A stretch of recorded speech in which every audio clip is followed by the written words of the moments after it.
Before we begin, let me know in the comments where you're watching from and what time it is for you right now.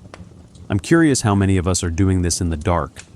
If you've ever wondered why certain stories feel different, heavier, older, like they're tapping into something that existed long before they were written, well, you're onto something real. Today we're diving into territory that most horror channels completely overlook. The cults, actual organizations, real people who took H.P. Lovecraft's fictional religions and started practicing them for real. So today we're analyzing the most disturbing, most persistent, and most underrated phenomenon in horror history. The cults that worshipped Lovecraft's gods and what happened to them. Some of these you definitely know. They've become cultural touchstones.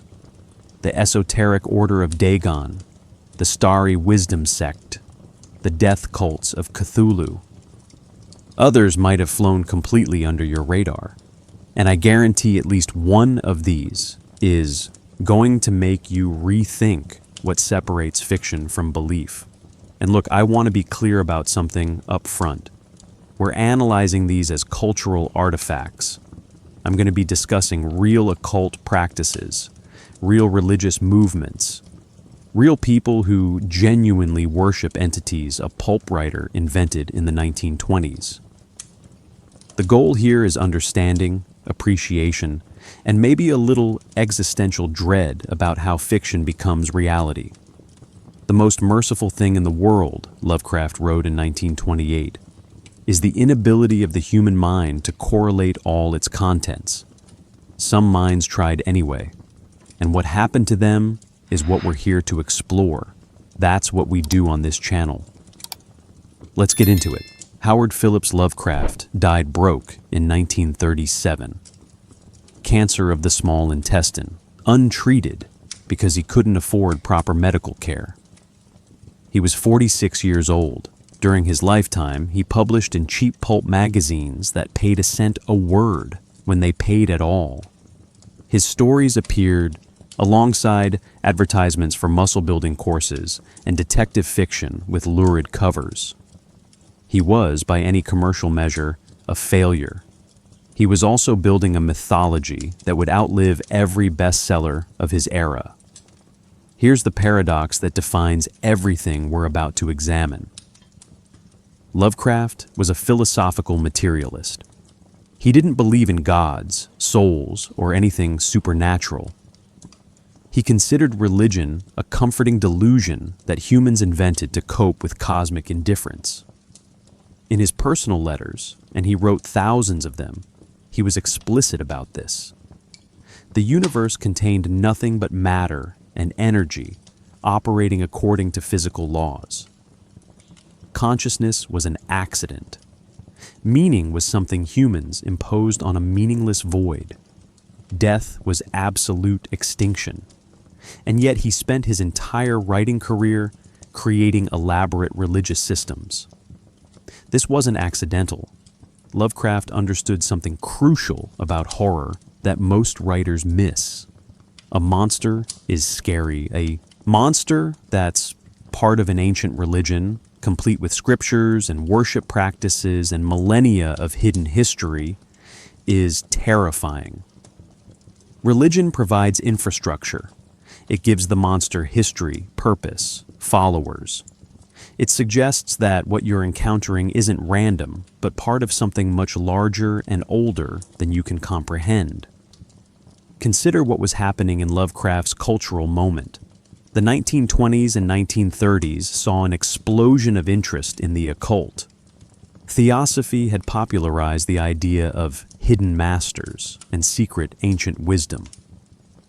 The Hermetic Order of the Golden Dawn attracted artists and intellectuals to ceremonial magic.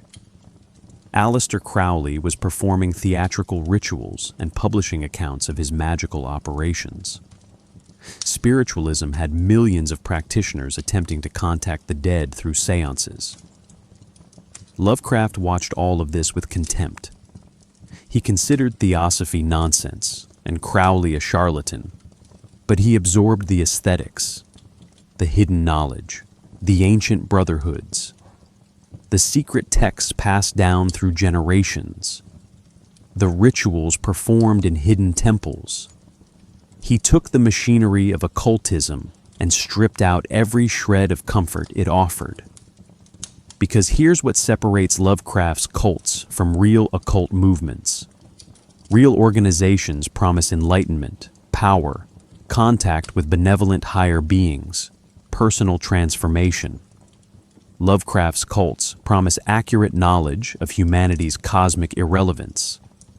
They worship things that don't notice human worship. They perform rituals that might summon entities who will destroy them as casually as you might step on an ant. His correspondence network made this possible. Robert E. Howard, creator of Conan, was writing letters to Lovecraft discussing shared fictional mythologies. Clark Ashton Smith was contributing his own alien gods. Frank Belknap Long was adding grimoires and cult practices.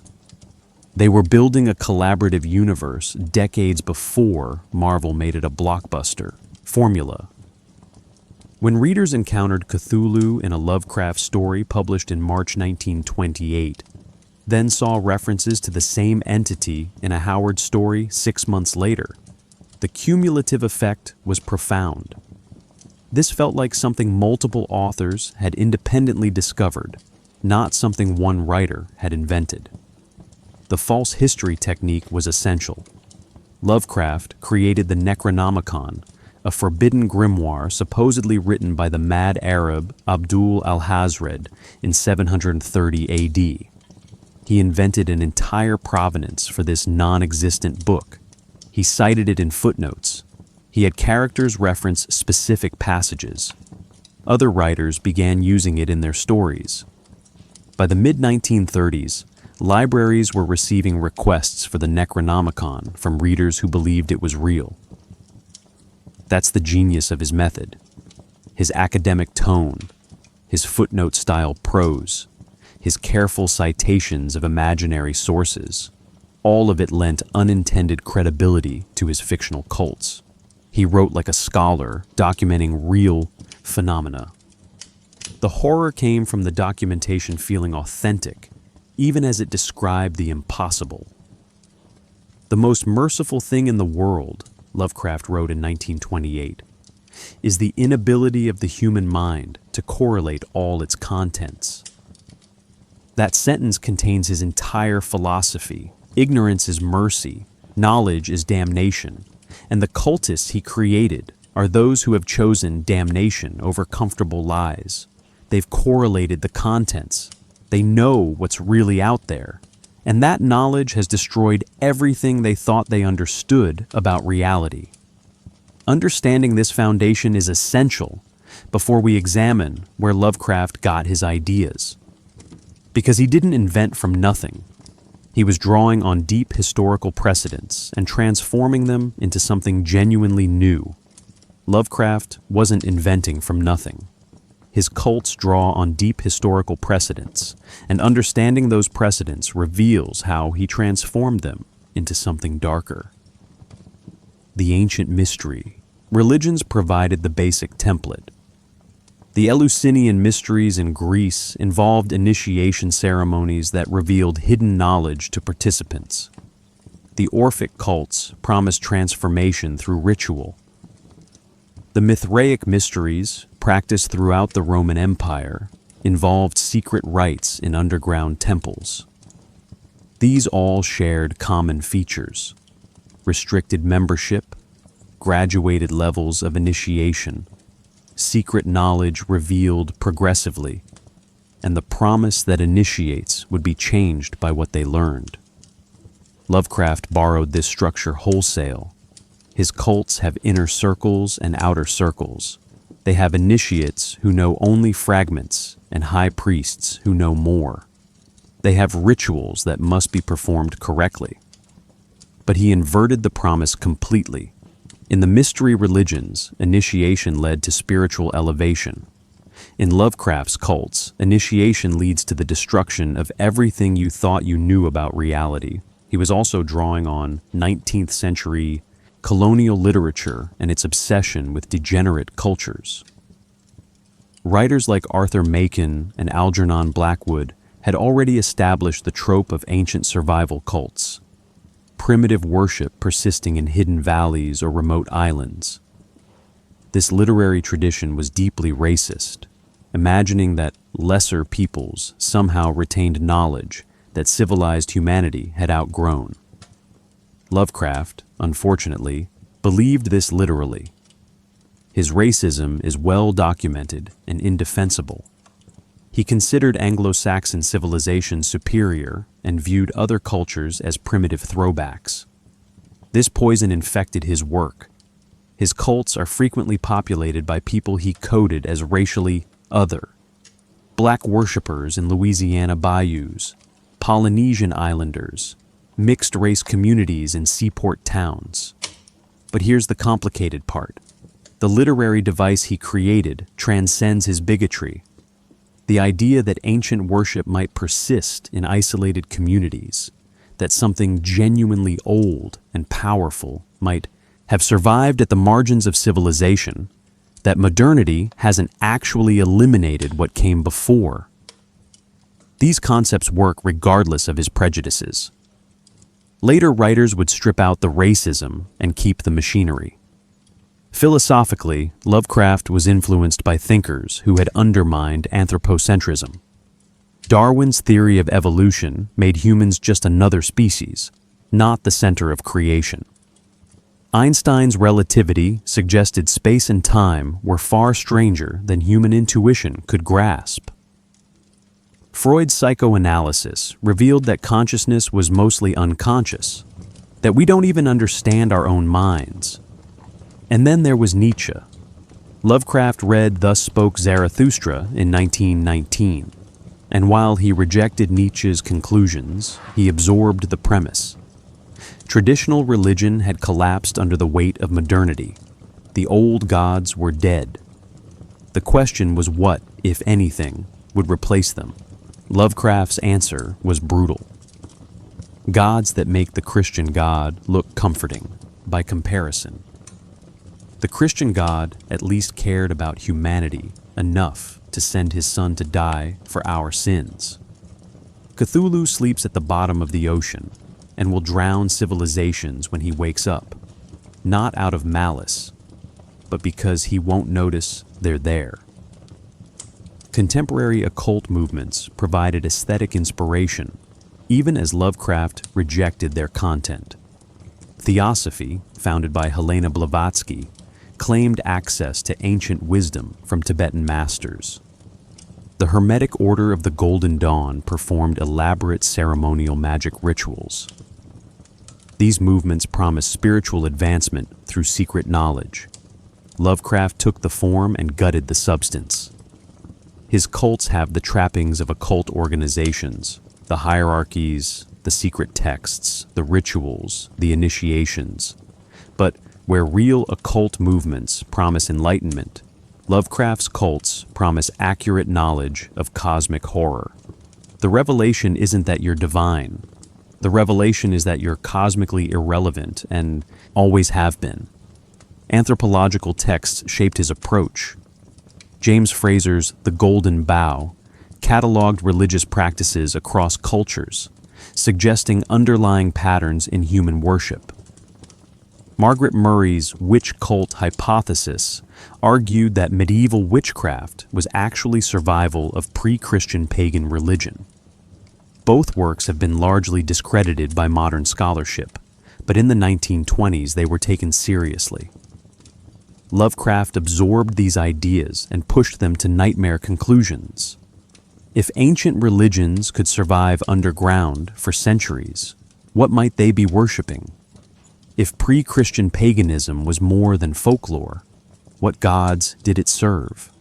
His cults became the answer to questions anthropology was asking but couldn't fully answer. This brings us to how he made these cults feel authentic through language itself. Lovecraft was obsessed with names. He understood that language shapes perception, and that the right name could make something feel ancient, alien, and real. Consider Cthulhu. Lovecraft said it should be pronounced something like Cthulhu, but he noted that human vocal organs couldn't quite produce the sound correctly. The name itself is inhuman. It resists pronunciation. Try saying it out loud a few times. It's awkward. It catches in your throat. Your mouth doesn't want to form those sounds. That's intentional. The same principle applies to his other entity names: Nyarlathotep, Azathoth, Yog-Sothoth, Shub-Niggurath. These names sound old. They sound like they come from languages that predate human languages. They're composites, suggestions of Arabic, Greek, Egyptian, invented phonemes that feel almost familiar, but not quite.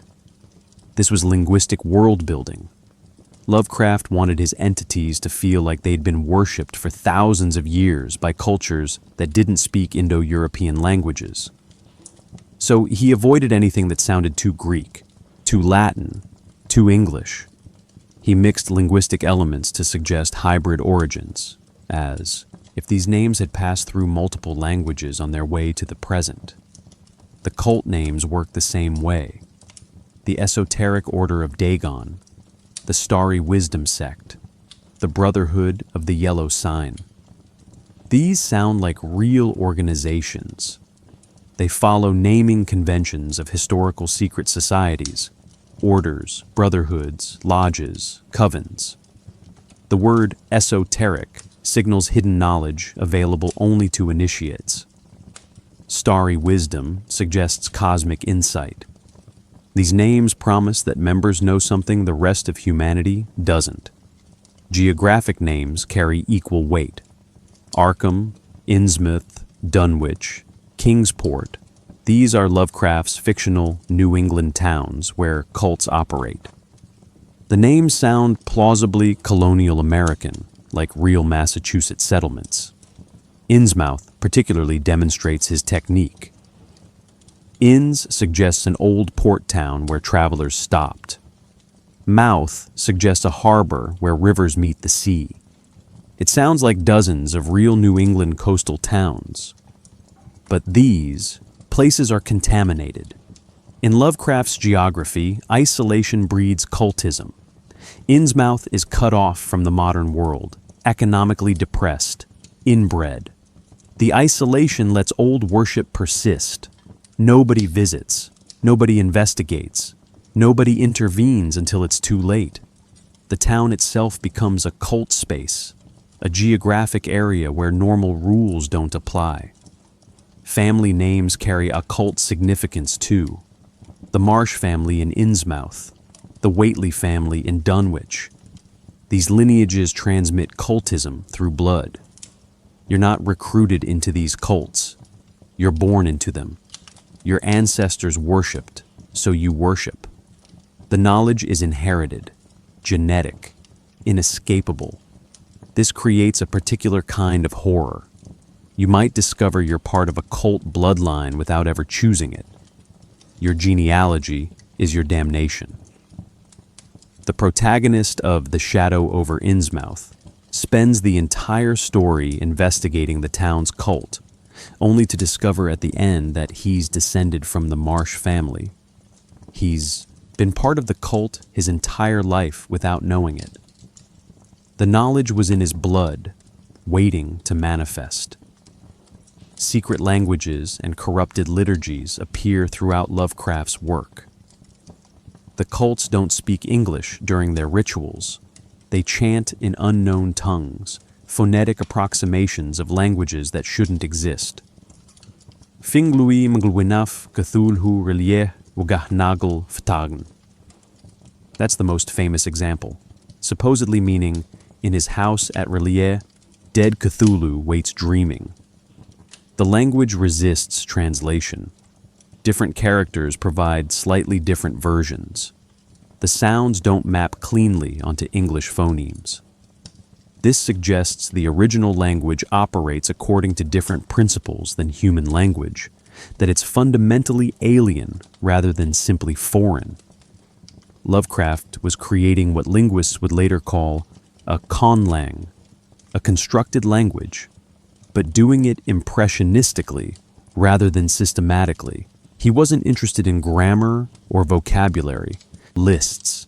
He wanted sounds that felt wrong in human mouths, names that felt too old to pronounce correctly, words that carried the weight of aeons. And it worked. These names have persisted for nearly a century now. People still argue about how to pronounce Cthulhu.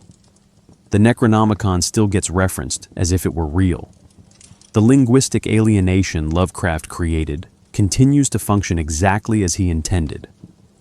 Understanding how these names work leads directly into understanding how the mythology itself spread beyond his control. Here's where things get genuinely strange. Lovecraft's mythology became real through collaborative fiction that readers mistook for documentation. The Cthulhu mythos wasn't Lovecraft's term. August Derleth coined it after Lovecraft's death in 1937, trying to systematize stories that Lovecraft had intentionally left contradictory. But during Lovecraft's lifetime, something remarkable happened.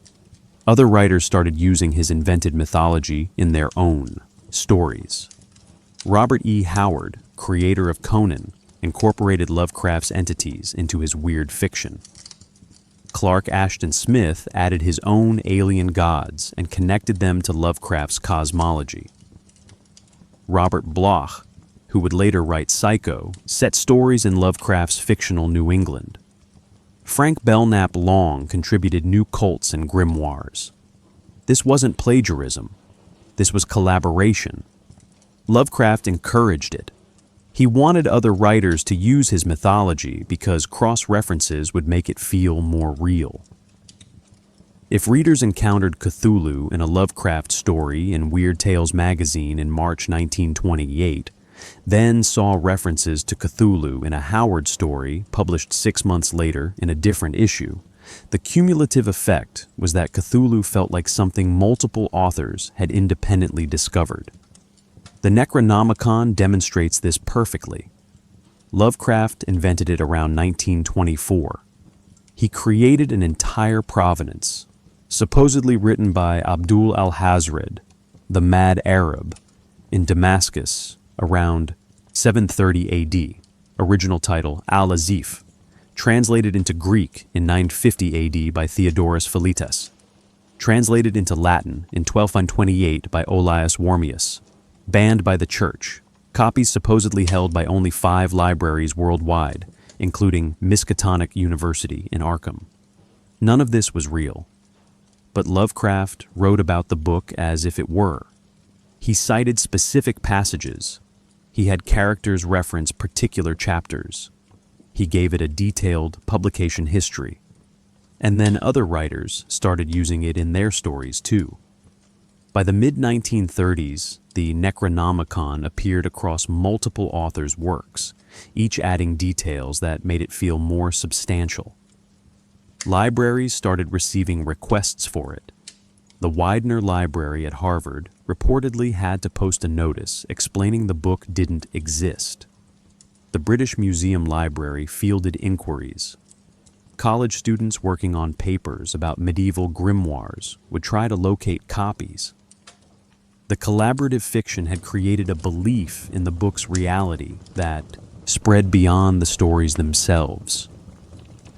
This is proto-ARG design before anyone had conceived of alternate reality games.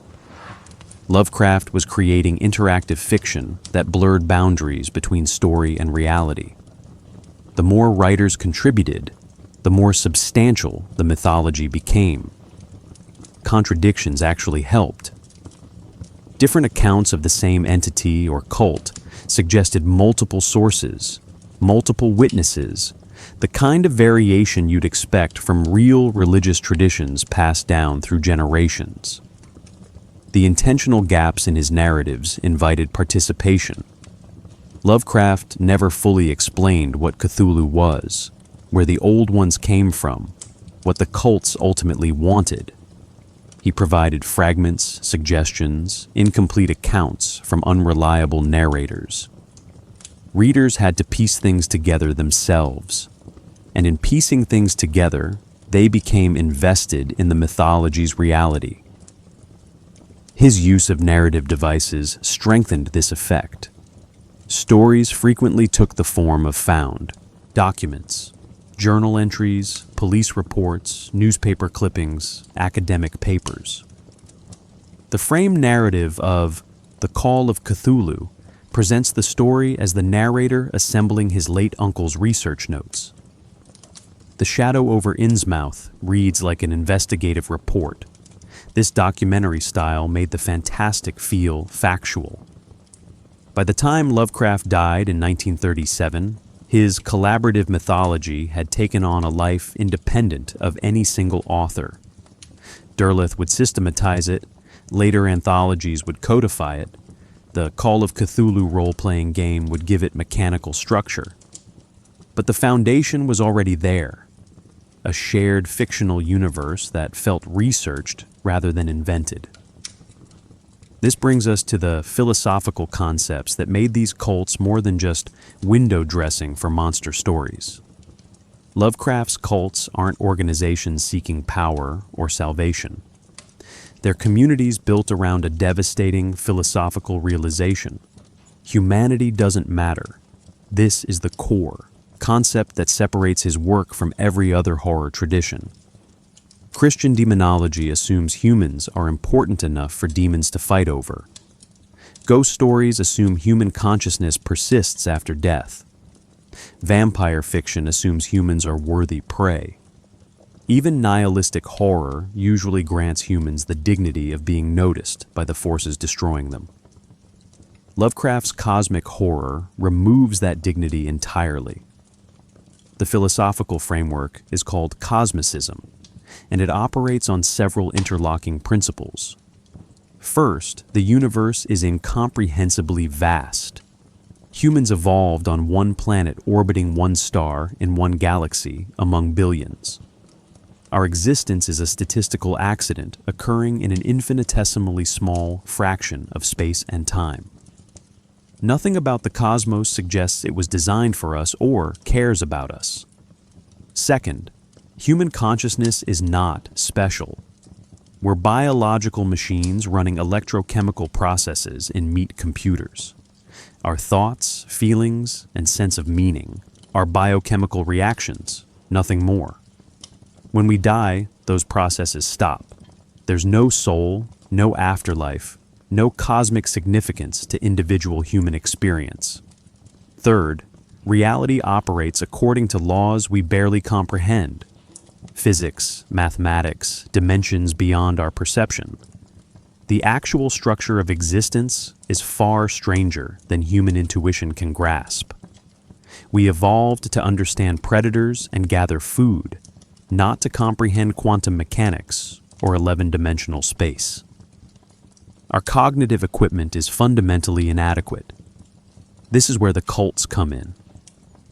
They're composed of people who've grasped these truths and can't ungrasp them. They've achieved what Lovecraft called correlation of contents. They've connected information that normal people keep carefully separated.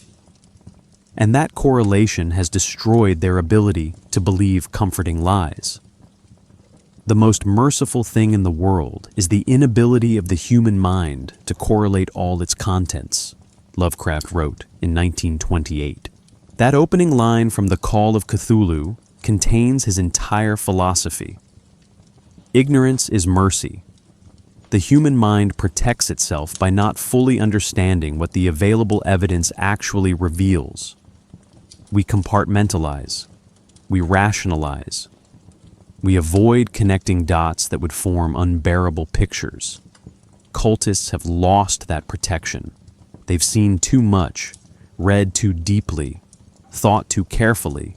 They know that Cthulhu exists. They know humanity's reign on Earth is temporary. They know that when the stars align properly, the old ones will return and reclaim what was always theirs. Human civilization will end not because we were evil or good, but because we were irrelevant. This creates what I call inverted soteriology, a salvation narrative running backward. Traditional religion promises salvation. Follow these rules, perform these rituals, believe these doctrines, and you'll be saved. Lovecraft's cults offer no salvation. They offer accurate knowledge of inevitable doom. Worship doesn't save you. It just means you understand what's coming. The cultists in The Call of Cthulhu aren't trying to save humanity by preventing Cthulhu's return. They're trying to facilitate it. They perform rituals to help the stars align properly. They make sacrifices to honor entities that don't notice or care about their worship. They're participating in humanity's destruction because they've recognized it's inevitable and chosen to serve reality rather than resist it. This is the democracy of damnation. Everyone is equally doomed regardless of virtue, faith, or action. The righteous and the wicked will perish together when Cthulhu wakes. Cultists have simply accepted this ahead of time. They've chosen knowledge over comfort, accuracy over hope. Madness functions differently in this framework. In most horror, madness is deviation from reality. The mad person sees things that aren't there, believes things that aren't true. In Lovecraft's work, madness is the accurate perception of reality that human minds aren't equipped to process. The cultists who worship Cthulhu aren't crazy. They're seeing clearly. Their madness is clarity that destroys the sane filters most people rely on. This philosophical framework has profound implications. If cultists are right about humanity's cosmic insignificance, then resistance is futile. If the old ones genuinely exist and will eventually return, then human civilization is just a brief interruption between their epochs. Fighting the cults doesn't save humanity. It just delays the inevitable while spreading the knowledge that creates more cultists. The trap is epistemological. You can't fight what you don't understand. But understanding it changes you into what you're fighting. Every investigator who researches the cults deeply enough either dies, goes mad, or becomes a cultist themselves. Knowledge is contamination. This brings us to the specific entities these cults worship and the nature of that worship. Lovecraft's pantheon isn't a pantheon in any traditional sense. The old ones aren't gods who care about worship. They're cosmic forces that happen to be conscious in ways humans barely recognize as consciousness. Cthulhu is the most famous, the tentacle-faced entity sleeping in the drowned city of R'lyeh. But understanding Cthulhu requires understanding what he represents. He's not a demon. He's not evil. He's a being from another dimension or epoch of existence, trapped on Earth through circumstances never fully explained. When the stars are right, when certain astronomical conditions occur, he'll wake up, not to conquer humanity, but simply to resume existing. Humanity will be destroyed as a side effect. The esoteric order of Dagon in Innsmouth worships Cthulhu through a related entity called Father Dagon. But their worship isn't supplication. It's a breeding program. The deep ones are amphibious beings who mate with humans to create hybrids. The hybrids age normally until their 40s or 50s, then transform into full deep ones and join their inhuman relatives in the ocean. The cultists are participating in their own genetic replacement, knowingly breeding themselves out of humanity. That's not worship as we normally understand it. That's collaboration in species extinction. Nyarlathotep operates differently. Called the Crawling Chaos, he's the only old one who actively interacts with humanity. Where other entities are indifferent, Nyarlathotep seems to enjoy manipulating humans. He appears in multiple forms across different cultures and time periods, sometimes as a pharaoh, sometimes as a traveling showman, sometimes as abstract chaos itself. His cults are organized around deception and manipulation rather than direct worship. The key distinction: Nyarlathotep is a messenger, not a deity. He serves the other old ones, particularly Azathoth. His cults don't worship him for his own sake. They follow him because he provides access to forbidden knowledge and forbidden experiences. He shows you things you shouldn't see, tells you things you shouldn't know, and transforms you in the process. Azathoth represents cosmic horror at its purest. He's described as the blind idiot god at the center of reality, the nuclear chaos from which everything emanates. He's not conscious in any meaningful sense, or he's so conscious that his consciousness is incomprehensible. Demon sultans and flute players surround him, keeping him lulled. If he wakes fully, reality itself might end. Azathoth cults are rare in Lovecraft's work, and that makes sense. How do you worship something that might accidentally destroy existence by becoming aware? The cultists who acknowledge Azathoth aren't seeking his favor. They're recognizing the fundamental precariousness of reality itself. Existence continues only because the thing at reality's center remains asleep. That's the cosmological truth they've accepted. Yog-Sothoth is called the key and the gate. He exists in all times and all places simultaneously. He's described as a collection of iridescent globes, though that's clearly inadequate. Yog-Sothoth cults seek to use him for dimensional travel, to breach the barriers between worlds.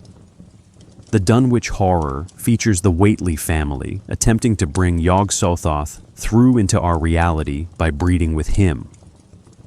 Wilbur Whately is the hybrid offspring of a human woman and Yog-Sothoth, created specifically to open gateways.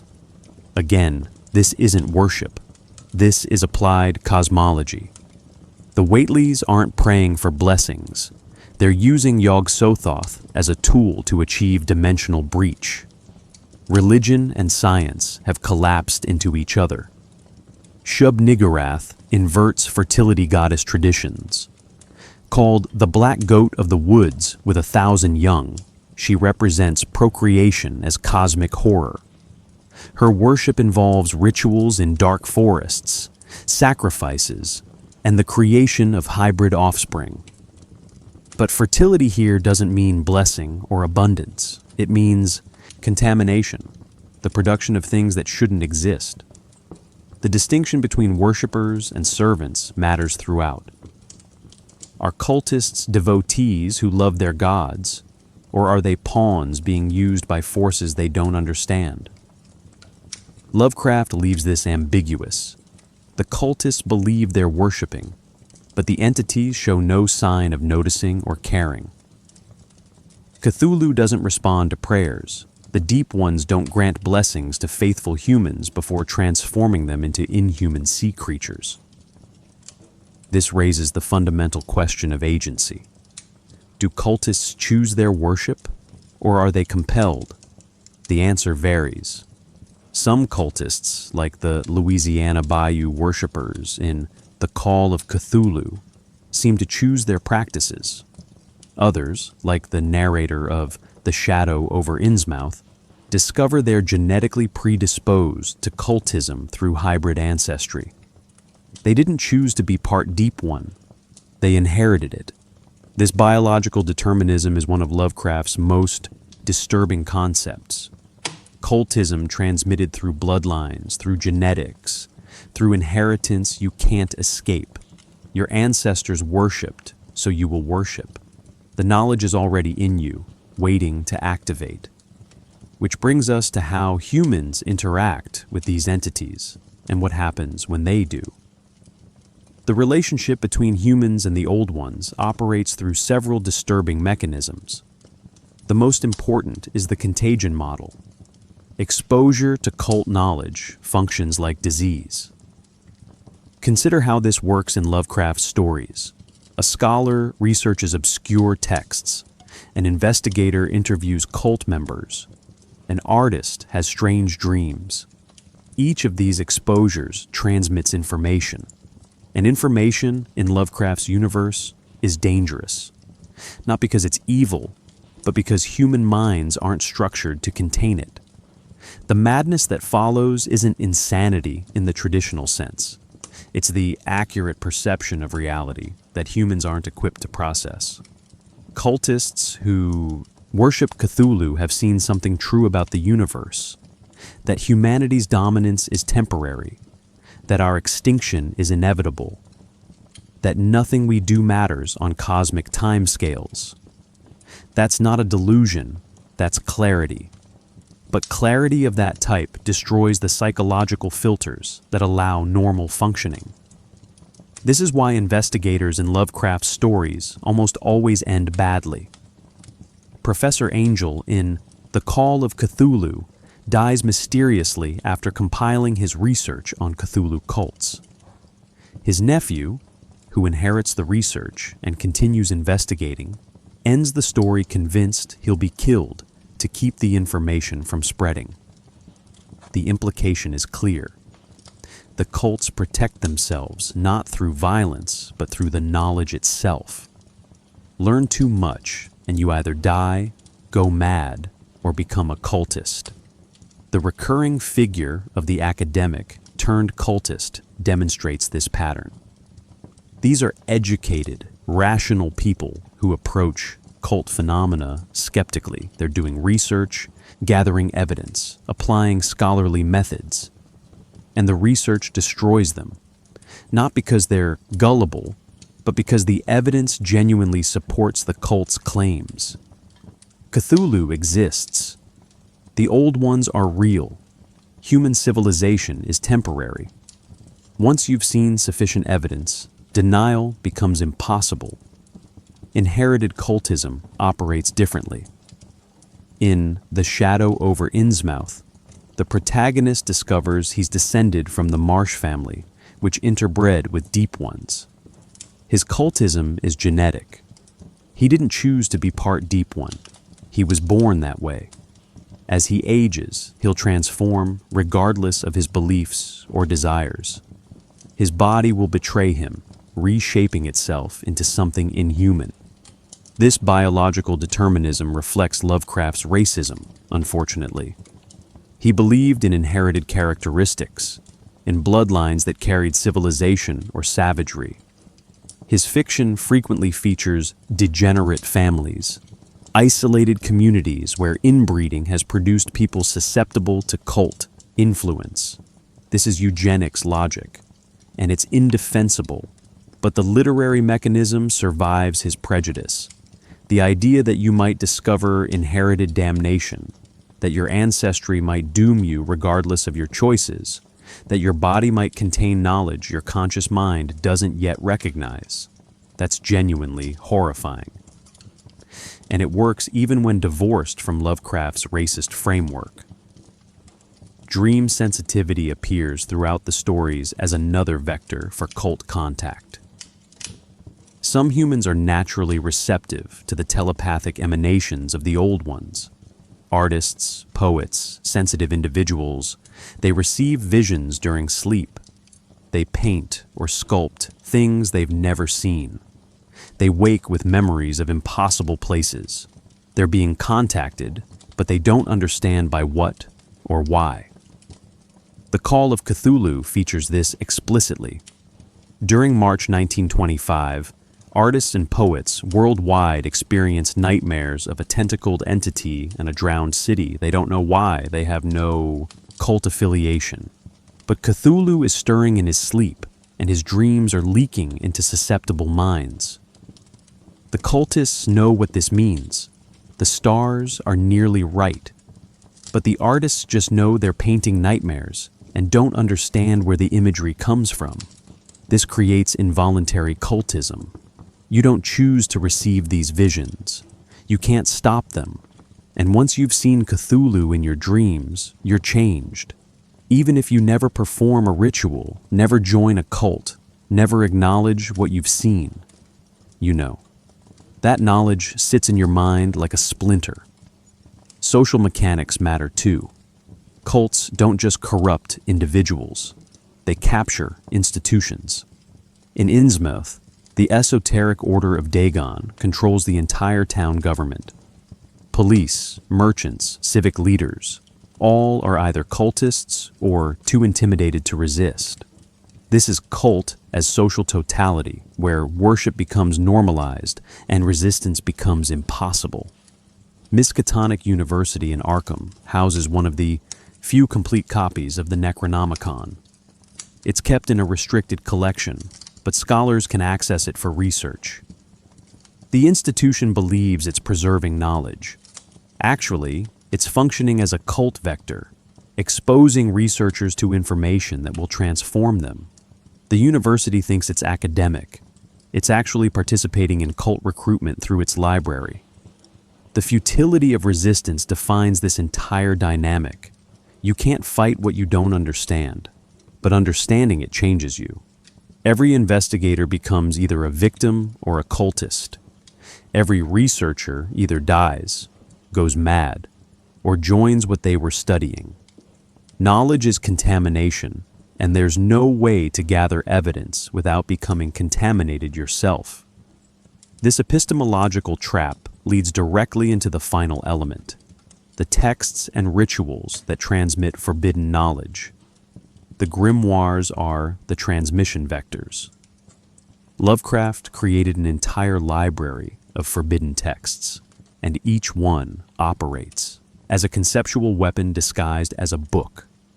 The Necronomicon is the most famous, supposedly written by Abdul al-Hazred, the Mad Arab, around 730 AD.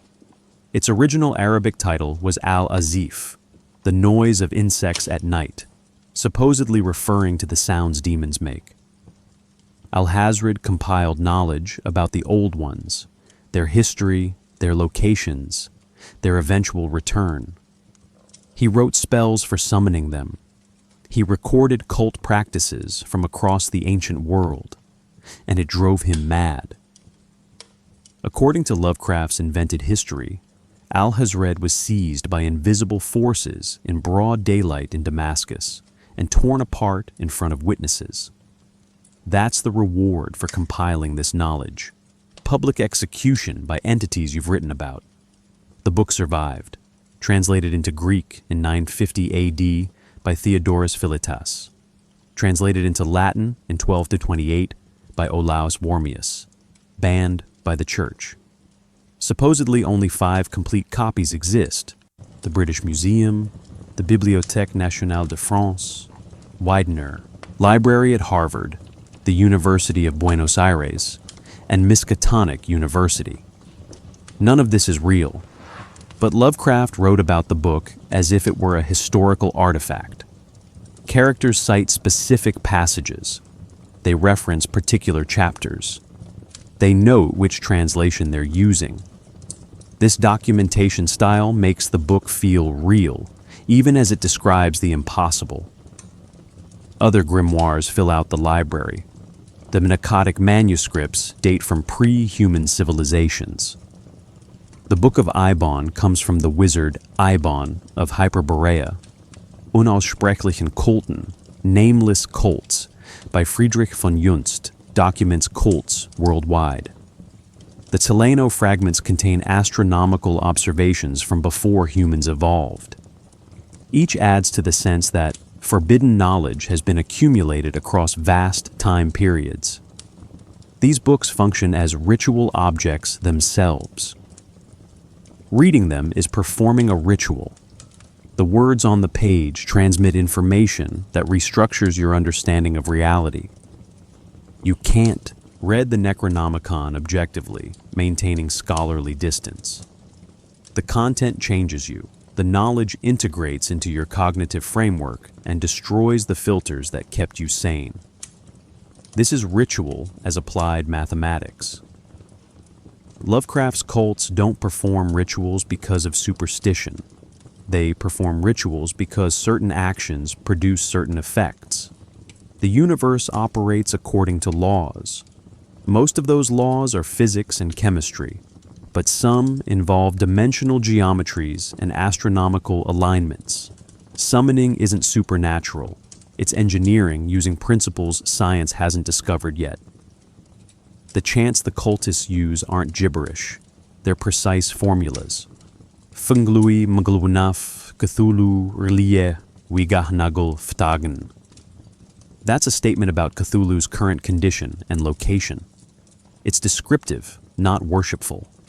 The cultists are stating facts about reality, not pleading for divine intervention. Secrecy functions as a survival mechanism. Cults remain hidden, not because they're ashamed, but because premature exposure would bring destruction. The stars aren't right yet. Cthulhu is still sleeping. If cults openly practiced before the proper astronomical conditions existed, authorities would destroy them before they could facilitate the return. So they hide, waiting for the alignment that will make their work possible. Academic institutions become unwitting preservation systems. Miskatonic University believes it's archiving dangerous texts for scholarly study. Actually, it's making those texts available for cult recruitment. Every graduate student who accesses the Necronomicon for research becomes a potential cultist.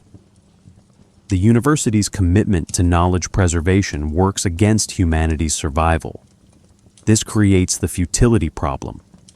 You can't burn the books because knowledge replicates. Multiple copies exist. Oral traditions preserve key passages. And even if you destroyed every physical copy, someone would rediscover the principles independently.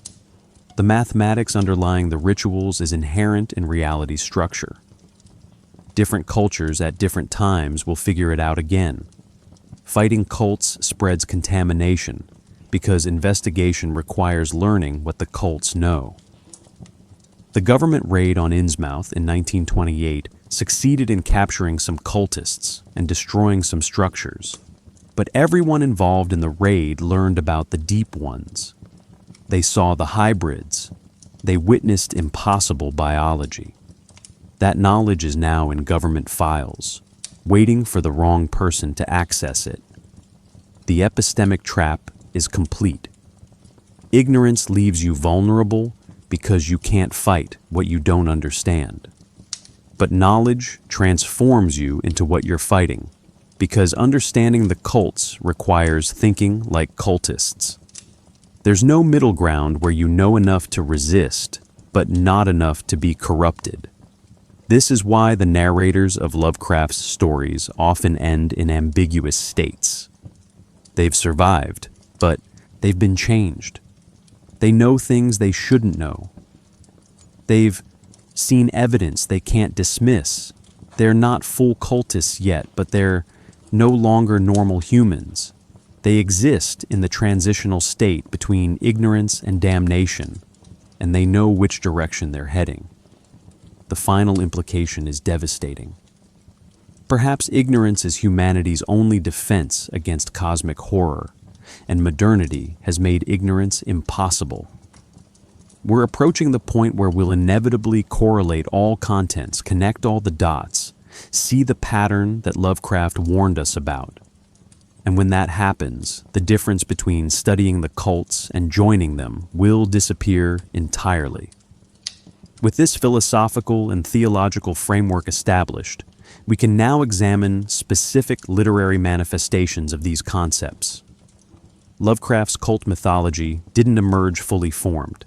It developed across multiple stories between 1926 and 1936, each adding details that connected to the others in ways that made the whole system feel researched rather than invented.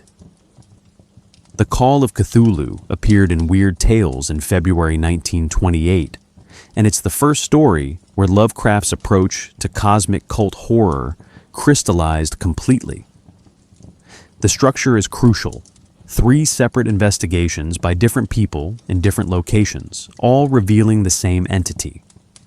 Professor Angel researches artist nightmares in 1925. Inspector Legrasse investigated Louisiana Bayou cults in 1908. Norwegian sailor Gustaf Johansen encountered the risen Relie in 1925. None of these people know each other, yet their accounts corroborate each other perfectly. That cross-referencing creates false documentation. It feels like multiple independent sources discovering the same reality, not one writer inventing a mythology. The story reads like conspiracy investigation, assembling evidence from disparate sources into a horrifying pattern. And the pattern suggests Cthulhu cults exist globally across centuries, all waiting for the same astronomical alignment. The Dunwich Horror followed in April 1929. This story shifted the focus from scattered global cults to a concentrated rural cult attempt at dimensional breach. The Whately family has been breeding with Yog-Sothoth for generations, trying to produce offspring capable of opening gateways. Wilbur Whately is the human-passing hybrid. His twin brother is something else entirely, something that grew too large for the farmhouse and now lives in the hills. What makes this significant for cult development is the biological approach. The Whateleys aren't just worshiping, they're participating in a breeding program that will literally transform humanity into something else. Cultism becomes genetic engineering. The rituals aren't symbolic, they're reproductive. The Whisperer in Darkness appeared in August 1931, introducing the Mygo, fungoid creatures from Yuggoth, serving Nyarlathotep. The Vermont cults in this story aren't human initiatives. They're collaboration between humans and extraterrestrials. The cultists are providing resources and cover, while the Mygo conduct operations on Earth. This shifts the dynamic again. Previous stories showed humans worshipping incomprehensible entities. This story shows humans serving extraterrestrial intelligence in exchange for knowledge and technology. The Shadow over Innsmouth is Lovecraft's most commercially successful work during his lifetime, though Weird Tales rejected it as too disturbing. Published as a standalone book in 1936, it presents an entire town as cult infrastructure. This isn't scattered worshippers or a single family. This is social totality. Every institution captured, every resident complicit. 3 generations of human Deep One hybridization transforming the population. The cross-pollination between authors created the shared universe effect. Robert E. Howard incorporated Lovecraft's entities into his stories. In The Black Stone, 1931, Howard's protagonist investigates cults in Hungary that worship something ancient and terrible. The story references the Necronomicon and connects to Lovecraft's cosmology. Clark Ashton Smith introduced Tsathoggua, a toad-like entity from Hyperborea, and Lovecraft adopted it into his mythology. Robert Bloch contributed the Starry Wisdom sect, which appears in his story The Shambler from the Stars, 1935, before Lovecraft adopted it. Frank Belknap Long added the Cho-Cho people, described as a degenerate human subspecies serving the Old Ones. These appeared in Long's stories first, then in Lovecraft's The Horror in the Museum. This collaborative world-building created mythological density impossible for a single author. By the mid-1930s, multiple writers were referencing the same cults, the same grimoires, the same entities across different publications. Readers encountering these stories and weird tales month by month would see patterns emerge. The same forbidden books appearing in different stories, the same cults operating in different locations, the same old ones worshipped by different cultures. August Derleth's post-mortem systematization had mixed effects. After Lovecraft died in 1937, Derleth positioned himself as literary executor.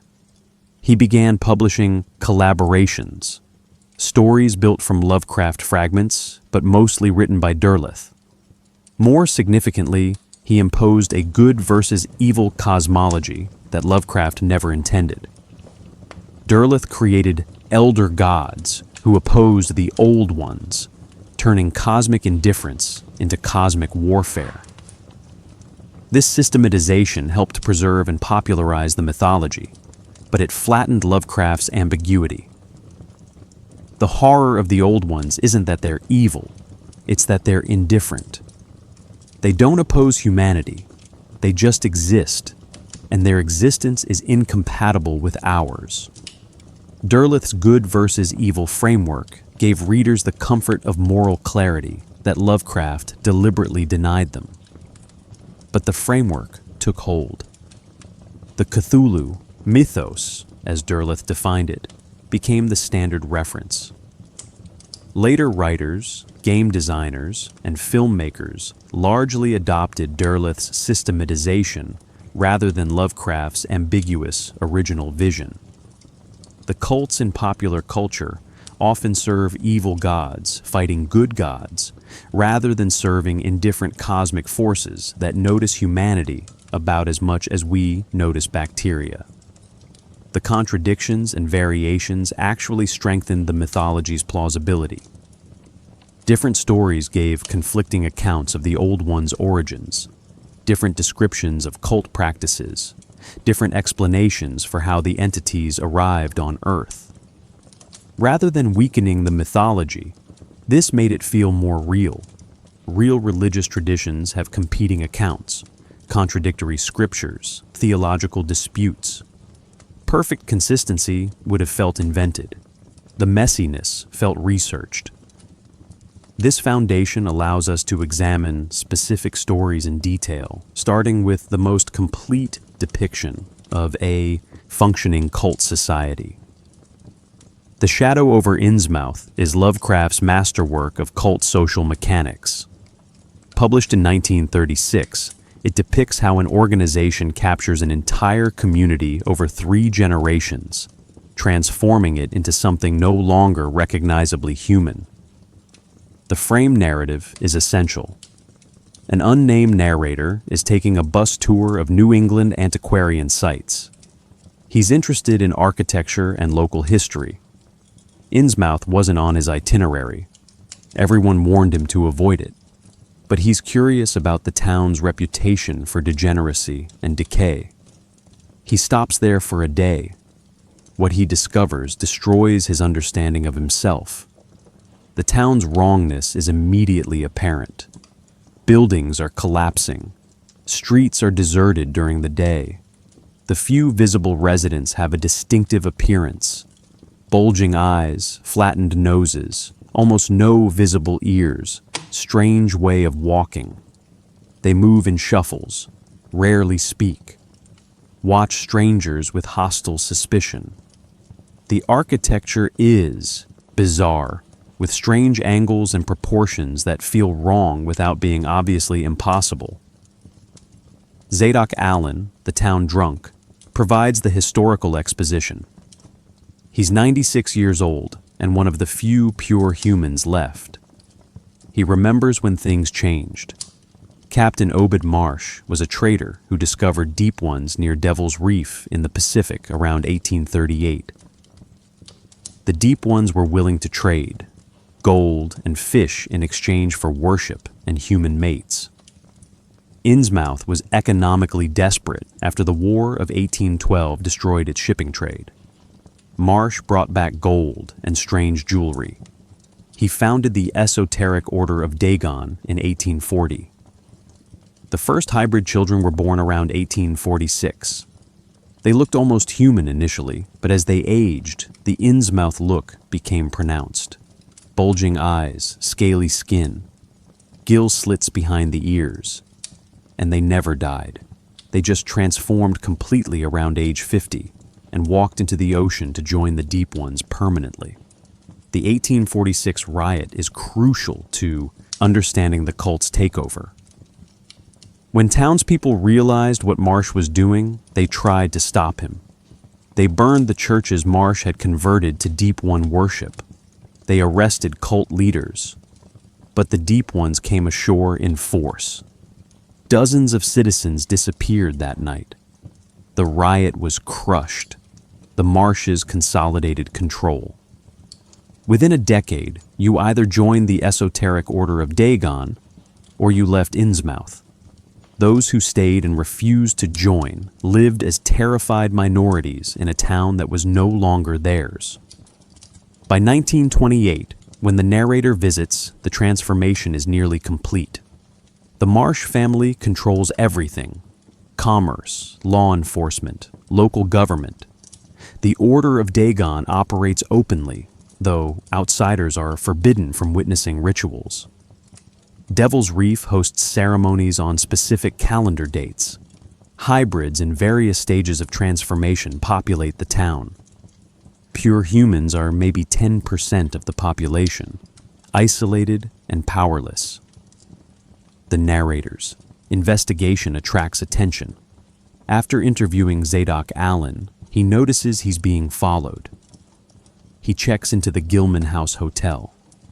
That night, he hears shuffling footsteps in the hallway. His door has no lock.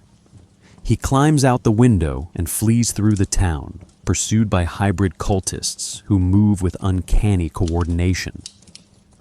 The chase sequence is one of Lovecraft's most effective action scenes. The narrator running through decaying streets while things that used to be human hunt him with patient, implacable determination. He escapes, returns to civilization, reports what he saw. And then comes the story's devastating final section. The narrator researches his own genealogy and discovers he's descended from the Marsh family. His grandmother was a Marsh who left Innsmouth. The hybrid genetics are in his bloodline. He's been having dreams of swimming in the ocean, of ancient cities underwater, of a freedom he doesn't consciously understand. The story ends with him acknowledging his fate. He'll transform. His body will betray him, reshaping itself according to genetic programming he inherited. And he's beginning to accept this, perhaps even desire it. His cousin has already transformed and gone to join the Deep Ones. The narrator suspects he'll do the same. The final line suggests he'll break his cousin out of the asylum where she's being held and take her to the ocean with him when his own transformation completes. This is cultism as biological destiny. The narrator didn't choose to be part Deep One. He was born that way. His investigation of Innsmouth wasn't academic curiosity. It was genetic memory drawing him back to his ancestral cult. The horror isn't possession by external forces. It's the revelation that you were never fully human to begin with. The government raid on Innsmouth happened after the narrator's report, though Lovecraft only mentions it briefly. Coast Guard and Treasury agents attacked Devil's Reef in 1928. They used submarines to torpedo the underwater structures. They arrested dozens of hybrids. They sealed off parts of the town, but it was partial success at best. Many Deep Ones escaped. Many hybrids evaded capture. And the knowledge of what exists off the New England coast can't be destroyed with torpedoes. The shadow over Innsmouth demonstrates how cults operate not through conversion, but through social capture and biological integration. The esoteric Order of Dagon didn't convince people to worship. It took over the economic and political infrastructure, making participation necessary for survival.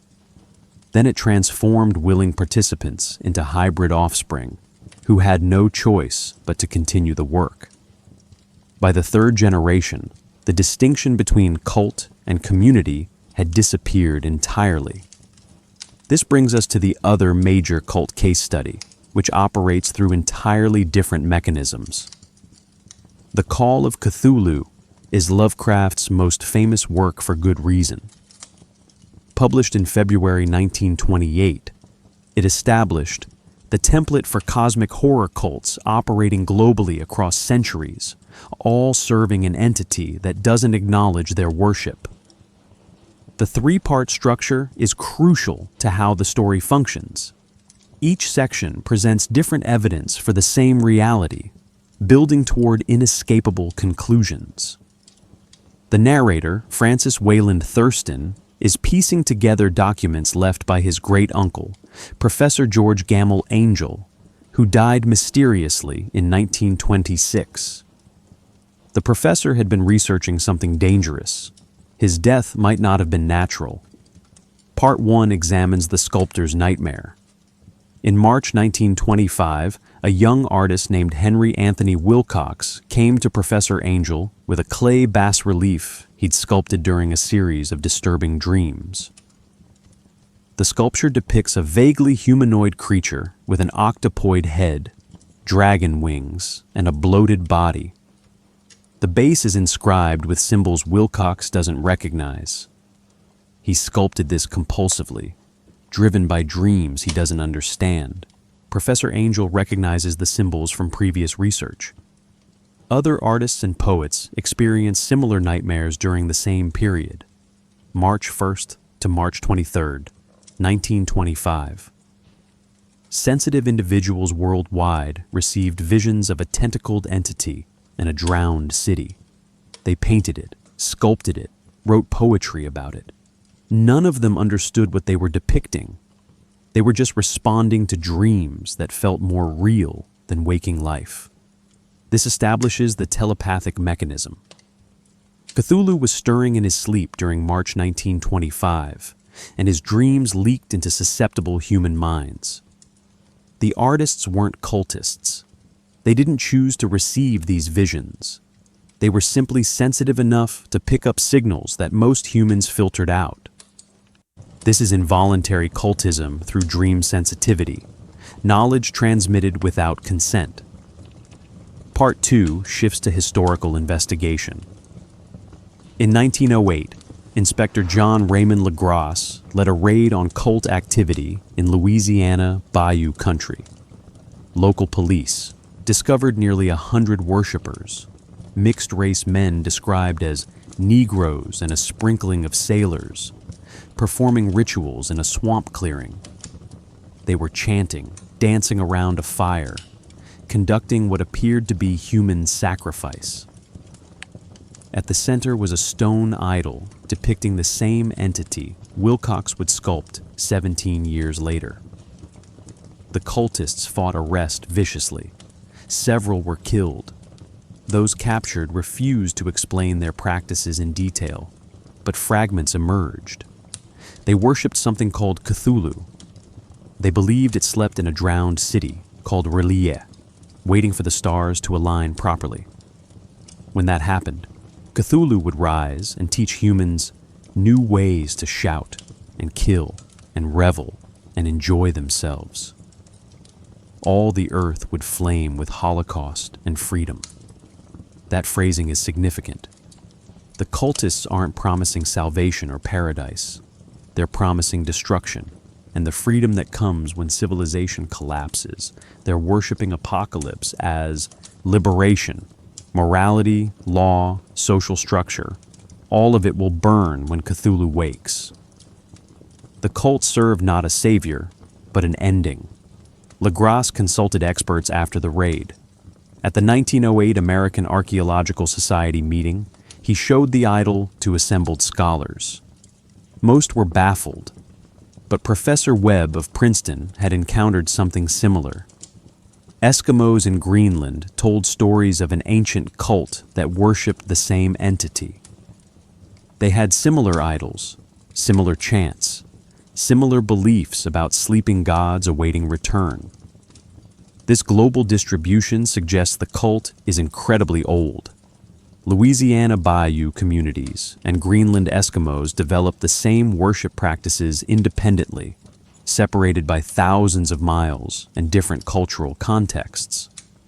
That's only possible if the worship predates both cultures, if it goes back to prehistoric times when humanity was more unified. The implication is that Cthulhu worship is the oldest religion, the first religion, perhaps the true religion that other faiths have tried to suppress or replace. Part 3 delivers the climax. Gustaf Johansen, a Norwegian sailor, commanded the schooner Emma when it encountered something impossible in the South Pacific in March 1925, the same period when artists were having nightmares. The Emma discovered an island that shouldn't exist, risen from the ocean floor. The architecture was wrong. Non-Euclidean geometry, cyclopean blocks fitted together in ways that hurt to look at. Johansen's crew explored briefly. Then Cthulhu emerged from the structure. The description is deliberately inadequate. A mountain walked or stumbled. The entity is too large, too alien for human perception to process. It's vaguely octopoid, vaguely humanoid, but those are approximations. The actual form defies categorization. The crew fled to their ship. Cthulhu pursued, moving with impossible fluidity for something so massive. Johansen performed the only successful action against an old one in Lovecraft's entire corpus. He rammed the Emma directly into Cthulhu's head. The entity burst apart like thick jelly, then immediately began reconstituting itself. But the delay was enough. The Emma escaped. Cthulhu returned to Arlia, which sank back beneath the waves. That's not a victory. That's a temporary reprieve. Johansen wounded Cthulhu about as much as you wound water by splashing it. The entity was momentarily dispersed, but fundamentally unharmed. And the conditions weren't right yet. The stars hadn't fully aligned. Cthulhu returned to sleep, not because he was defeated, but because the time wasn't correct. Johansen died shortly after returning to Norway. Professor Angel died mysteriously after completing his research. The narrator, Thurston, fully expects to be killed as well to prevent this knowledge from spreading further.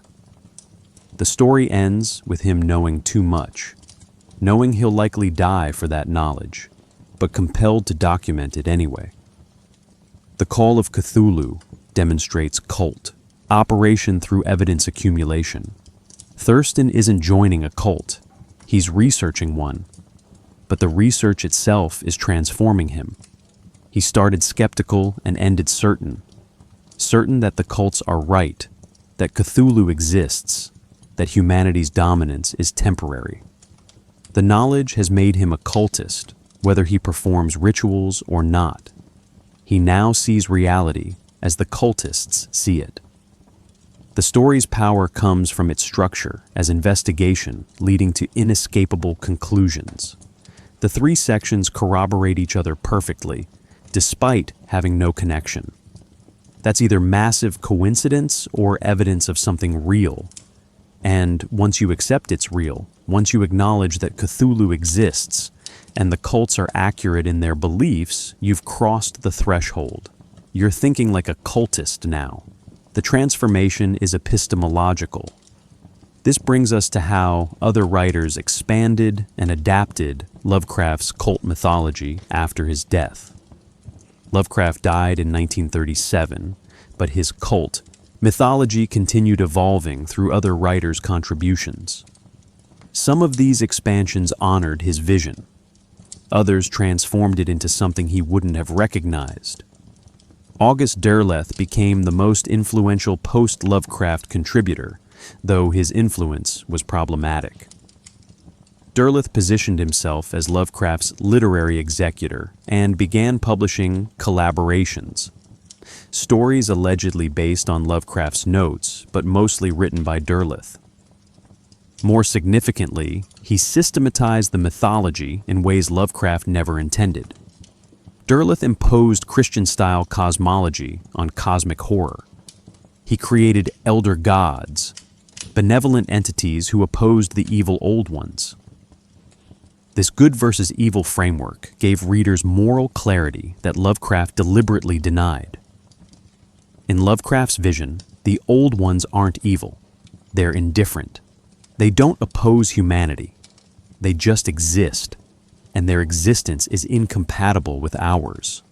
Derleth's framework turned cosmic indifference into cosmic warfare, flattening the philosophical horror into conventional good versus evil conflict. He also codified the term Cthulhu mythos. Lovecraft never used that phrase. He called it his Yog-Sothothery, and didn't think of it as a coherent system. Derleth organized the disparate stories into a unified mythology with clear hierarchies and relationships. This systematization helped popularize the material, but removed the ambiguity that made it genuinely unsettling. Robert Bloch contributed significantly before and after Lovecraft's death. His story, The Shambler from the Stars, 1935, featured a cult called the Starry Wisdom Sect, which Lovecraft later adopted. Bloch's approach emphasized competitive occultism, rival magicians and cult organizations fighting over forbidden knowledge and power. His story, Notebook Found in a Deserted House, 1951, depicted cult activity in Wisconsin, transplanting Lovecraft's New England horror to the Midwest. Frank Belknap Long added the Cho-Cho people, described as a degenerate human subspecies in service to the Old Ones. They appear in The Horror from the Hills, 1931, and became part of the expanded mythology. Long also contributed Chongyarfon, a vampire god from the Himalayas, and various other entities that other writers adopted. Ramsey Campbell relocated Lovecraftian horror to Britain in the 1960s. His Severn Valley stories replaced Arkham with Brichester, Innsmouth with Goatswood, creating British equivalents to Lovecraft's New England. Campbell's cults operated in English contexts: ancient stone circles, Roman ruins, medieval churches converted to dark purposes. He adapted American cosmic horror to British folk horror traditions, creating hybrids that influenced later writers. The shift from pulp fiction to role-playing games transformed the mythology fundamentally. Sandy Peterson's Call of Cthulhu RPG, published by Chaosium in 1981, codified the cult structures with game mechanics. Cults received organizational charts, resource levels, stat blocks for cultist encounters. The sanity system made knowledge literally damaging. Learning about the Old Ones reduced your sanity score, eventually driving characters mad or transforming them into cultists. This gamification spread the mythology to audiences who never read Lovecraft's stories. Players encountered the cults through gameplay, learning about Deep Ones and Starry Wisdom, and the Necronomicon through interactive experience rather than text. The game became more influential than the source material for multiple generations of horror fans. Modern literary horror has reclaimed and reinterpreted the cults in sophisticated ways. Charles Stross's Laundry Files series treats magic as applied mathematics and cults as bureaucratic organizations. Government agencies classify and contain Lovecraftian threats using office procedures and paperwork. Cultists are middle managers trying to bring about the apocalypse through proper channels, following protocols and filing reports. Caitlin R. Kiernan's work emphasizes psychological ambiguity. In The Drowning Girl, 2012, the protagonist can't determine whether cult phenomena are real or manifestations of her schizophrenia. The Old Ones might exist, or they might be delusions, and the novel refuses to definitively answer that question. This restores the ambiguity that Derleth's systematization removed. Ruthanna Emrys and Victor Laval have written from perspectives Lovecraft never considered. Emrys's The Litany of Earth, 2014, tells the Innsmouth story from a Deep One hybrid's perspective, examining how government persecution of non-human communities functions. Laval's The Ballad of Black Tom, 2016, retells the horror at Red Hook from a black musician's perspective, confronting Lovecraft's racism directly while keeping the cosmic horror elements. These contemporary reinterpretations remove Lovecraft's prejudices while retaining the core concepts. The cults remain organizations built around devastating cosmological realizations. The old ones remain indifferent to human worship. The knowledge remains dangerous. But the framing has shifted to acknowledge perspectives Lovecraft's bigotry prevented him from imagining. The mythology has outgrown its creator completely. Lovecraft died unknown. His work is now foundational to horror across all media. The cults he invented as literary devices have become cultural archetypes. And in some cases, they've become real religions practiced by actual people, which brings us to the most disturbing phase, when fiction became fact. The line between Lovecraft's fictional cults and actual occult practice collapsed in the 1970s, and it's never been restored. The Necronomicon hoax books represent the most successful transformation of fiction into claimed reality. Remember, Lovecraft invented this grimoire completely. He created Abdul al-Hazred, the mad Arab author. He fabricated the publication history, the translations, the library holdings. None of it was real. By 1977, you could buy multiple competing versions of the Necronomicon at bookstores, each claiming to be the authentic text. The Simon Necronomicon is the most famous. Published by Schlangekraft Inc.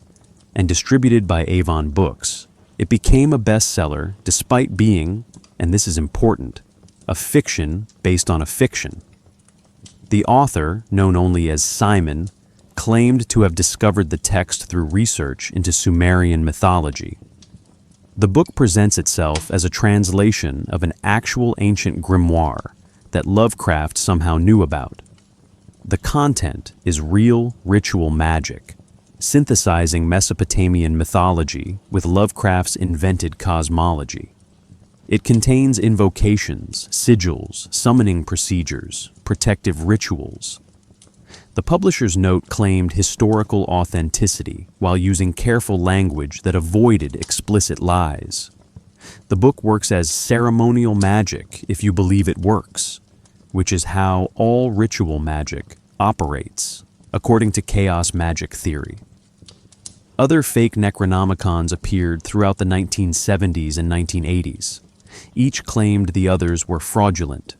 The Al-Azif version, the George Hay edition claiming Lovecraft translated a real manuscript, the Owlswick Press edition. Multiple competing texts all claiming to be the real Necronomicon, all based on a book that never existed. This created a bizarre situation where an invented grimoire had multiple authentic editions.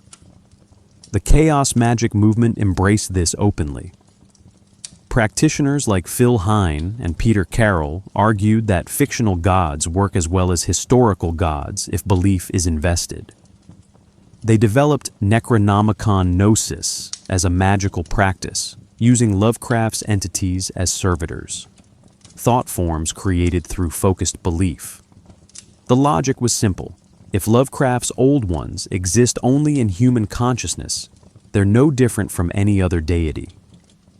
All gods are thought forms. Cthulhu is as real as Odin or Zeus, because belief makes them real. Kenneth Grant and the Typhonian Order incorporated Lovecraft into Thelemic magic. Grant, a student of Aleister Crowley, argued that Lovecraft accessed genuine occult realities through his fiction.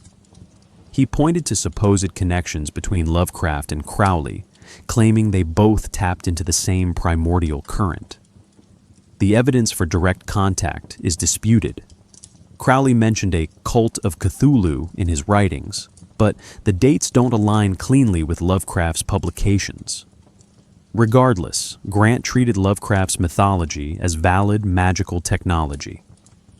The cult of Cthulhu emerged as an actual religious organization in 2005. Founded by Venger Satanis, it operates as a serious religion, not parody. The IRS recognizes it as a legitimate religious organization. The philosophy centers on embracing cosmic indifference and finding freedom in meaninglessness. If humanity doesn't matter on cosmic scales, then human moral systems are arbitrary. The cult advocates living authentically according to individual will rather than social constraints. This is Lovecraft's philosophy literalized. The cultists have accepted that the universe doesn't care about them and decided that means they're free to create their own meaning. It's existentialism filtered through cosmic horror aesthetics. Whether members genuinely believe in Cthulhu's physical existence varies. Some treat it metaphorically. Others claim literal belief. The organization remains active with chapters worldwide. Urban legends about real Innsmouth locations circulate persistently. Amateur investigators search Massachusetts coastlines for towns matching Lovecraft's description. Some identify real locations. Newburyport is often cited as the inspiration. Others claim to have discovered isolated communities exhibiting the Innsmouth look. These reports appear regularly on paranormal forums and conspiracy websites, complete with blurry photographs and vague coordinates. Point Nemo has become associated with Relia. The coordinates Lovecraft provided in The Call of Cthulhu, 40 Infinite Nines, 126-43W, point to the oceanic pole of inaccessibility, the point on Earth farthest from any land. This happens to be near where scientists detected strange underwater sounds in the 1990s. The bloop, recorded in 1997, was an ultra-low frequency sound that didn't match any known marine animal. It was later identified as ice shelf calving, but before that explanation emerged, speculation connected it to Lovecraft's drowned city. Amateur cryptozoologists conduct expeditions to the area. They monitor deep ocean sounds for patterns. They examine satellite imagery of the Pacific, searching for anomalies. This is Lovecraft's false documentation technique, operating in reverse. Real research being conducted to verify fictional claims. The methodology is serious, even though the premise is based on invented mythology. College campus cult activities occupy ambiguous territory between LARP and sincere practice. Student organizations perform Cthulhu rituals that start as ironic entertainment, but sometimes slide into genuine practice. The boundary between performance and belief blurs through repetition. You chant the phonetic approximations of Reliahian enough times, you start to internalize the cosmology. Mock worship becomes real worship through habituation. Miskatonic University appears on fake transcripts and resumes regularly. It doesn't exist, but people claim degrees from it anyway. Some as jokes, others because they genuinely believe it exists somewhere. The university has been so thoroughly integrated into Lovecraft's false documentation that people confuse it with real institutions. This is the ultimate success of his world building, creating something so plausible that people forget it's fiction. The transformation from fiction to practice demonstrates something Lovecraft might not have anticipated. His cults work as real religions because they're philosophically honest. They don't promise comfort, they don't offer salvation, they just acknowledge cosmic indifference and build communities around that acknowledgement. In an era where traditional religions feel increasingly implausible, a religion that promises nothing except accurate cosmology has strange appeal.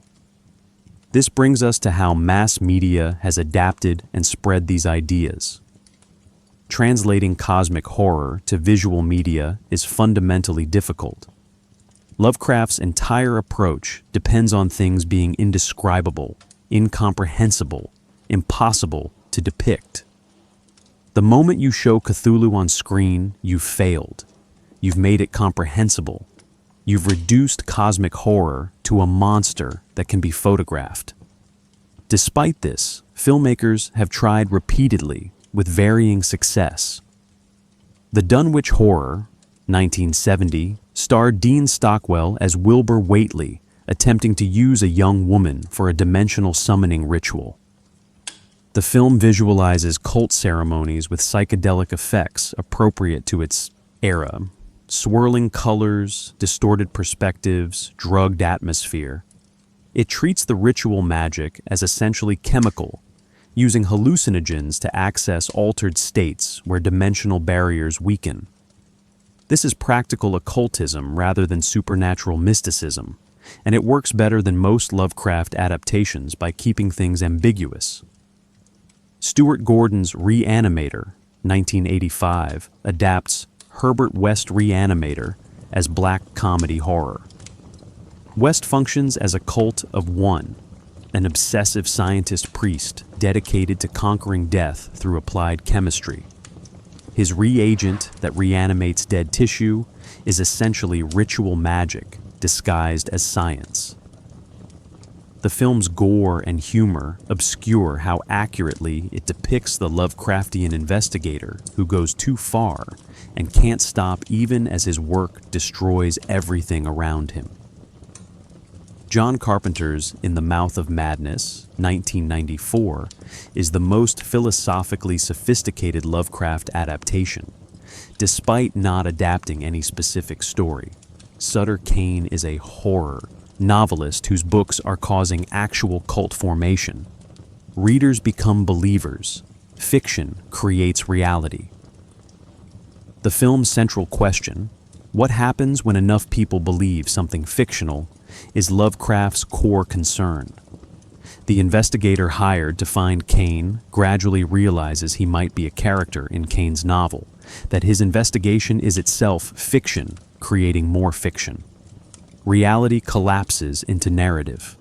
Dagon, 2001, adapts The Shadow over Innsmouth to Spanish coastal setting. The esoteric order of Dagon operates in Imboca, capturing the original's social totality. Everyone in town is cult. Resistance is impossible. Escape attempts are hunted down by hybrid amphibious creatures. The practical effects for Deep One transformations are disturbing. The film captures how cults function through community capture rather than individual recruitment. The Void, 2016, synthesizes Lovecraft with Carpenter aesthetics. Cultists in white robes with black triangles on their hoods transform victims through surgical procedures that blur biology and cosmology. The hospital setting suggests medical horror merged with dimensional horror. The cultists aren't summoning entities from outside. They're transforming humans into entities, using surgery as ritual practice. This is Lovecraftian cult operation updated for body horror traditions. Gaming has spread Lovecraft's mythology further than literature ever did. Sandy Peterson's Call of Cthulhu RPG remains the definitive ludic interpretation. The mechanics enforce Lovecraftian principles. Investigating cults costs sanity. Learning forbidden knowledge damages mental health. Gaining power from the old ones transforms you into what you're fighting. The game's sanity system makes knowledge literally dangerous, mechanizing the epistemological horror that defines Lovecraft's work. Players inevitably slide from investigators into cultists through gameplay. You start trying to stop cult activities. You research their texts to understand their weaknesses. The research damages your sanity score. Eventually, you're spending more time studying cult lore than fighting cultists. Your character's knowledge makes them more effective but less human. The game teaches Lovecraft's philosophy through experience. Investigation corrupts investigators. Bloodborne, 2015, depicts cult corruption of an entire civilization through video game environment storytelling. The Healing Church discovered the Old Ones and attempted to ascend humanity through blood rituals. This transformed Yharnam's population into beasts and cosmic horrors. The player character hunts monsters, gradually discovering they're hunting victims of a cult program gone wrong. The game's late stages reveal that humanity was already being manipulated by Old Ones throughout the entire process. The game's insight mechanic directly adapts Lovecraftian epistemology. As you gain insight, learn more about the game's cosmic horror. You see things you couldn't see before. New enemies appear. The environment changes. Your character's frenzy resistance decreases. Knowledge makes you vulnerable. Insight isn't power, it's corruption. The game mechanizes the investigator's paradox. You must learn to progress, but learning destroys you. Arkham Horror board game series presents cult activity as a losing battle by default. The Doom track advances automatically. Cultists spawn regularly. Gates to other dimensions open throughout Arkham. The players are trying to prevent an old one from awakening, but the game's design assumes they'll probably fail. Success requires resource management, strategic positioning, and luck. Even when players win, the victory is temporary. Another old one will attempt emergence next game. The cult always returns. Music has embraced Lovecraft across genres. Metallica's The Call of Cthulhu, 1984, is an instrumental that builds from quiet unease to overwhelming dread, musically depicting the entity's emergence.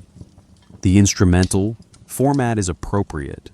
Cosmic horror resists lyrics, resists verbal description. The music conveys the feeling without trying to explain it. Death metal bands extensively mine Lovecraft for lyrical content.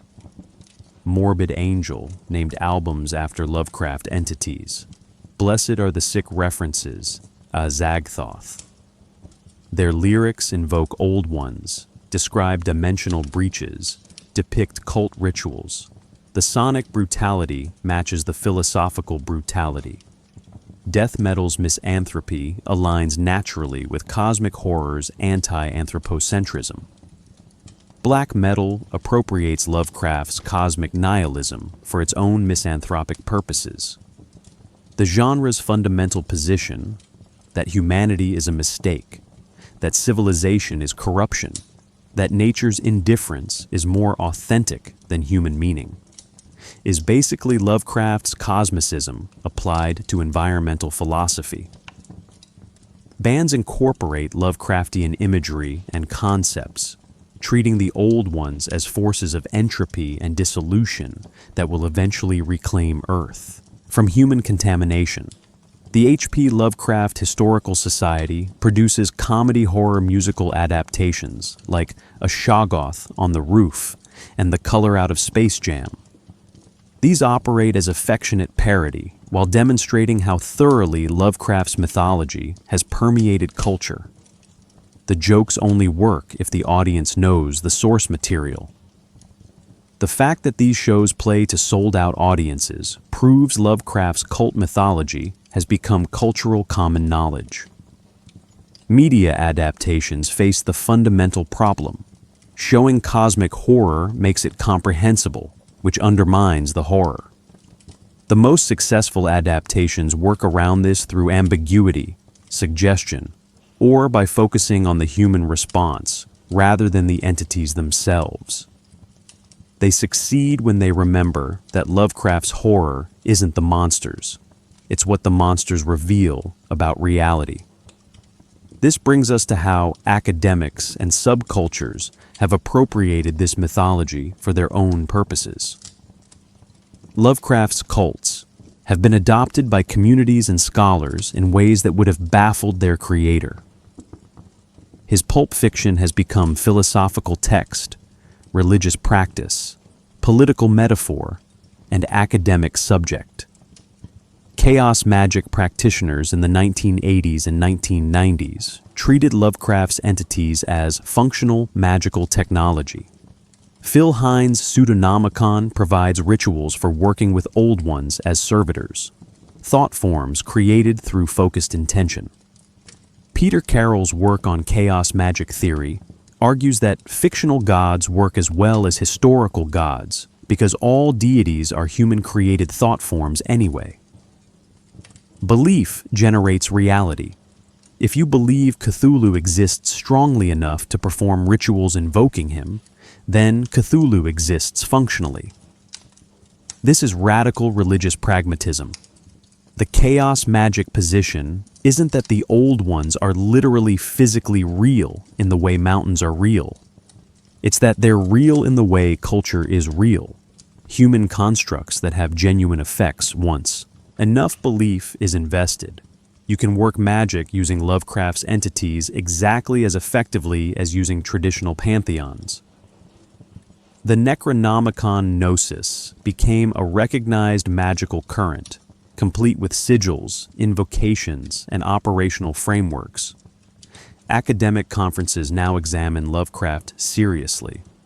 Necronomicon Providence runs annually, featuring scholarly papers analyzing his work through literary, philosophical, anthropological lenses. Panels discuss cult dynamics, the function of forbidden knowledge, the relationship between racism and cosmic horror. This is serious academic engagement with pulp fiction written for cents per word. The scholarly attention reveals how much depth exists in material Lovecraft treated as entertainment. His cults operate according to consistent sociological principles. They exhibit recognizable organizational structures. They solve real philosophical problems even while creating horrifying conclusions. Academic analysis treats them as thought, experiments about what religion looks like when stripped of anthropocentric comfort. The postmodern turn has made Lovecraft's cults newly relevant as cultural metaphors. Mark Fisher's The Weird and the Eerie discusses Lovecraft extensively, connecting cosmic horror to capitalist realism. Fisher argues that Lovecraft's entities represent forces operating beyond human comprehension or control, exactly like late capitalism. Corporations are contemporary old ones, vast, inhuman, operating according to logics no individual understands, serving purposes that don't include human welfare. This reading makes Lovecraft's cults into political organizations. The cultists are those who've recognized that resistance to capitalism is futile, that the system operates according to inexorable logic, that trying to oppose it just spreads its influence. The only options are complicity or destruction. The cultists have chosen complicity, serving forces they can't control in exchange for positions within the system. Eugene Thacker's In the Dust of This Planet positions Lovecraft as philosopher of extinction. The old ones represent the world without us, reality as it exists independent of human consciousness.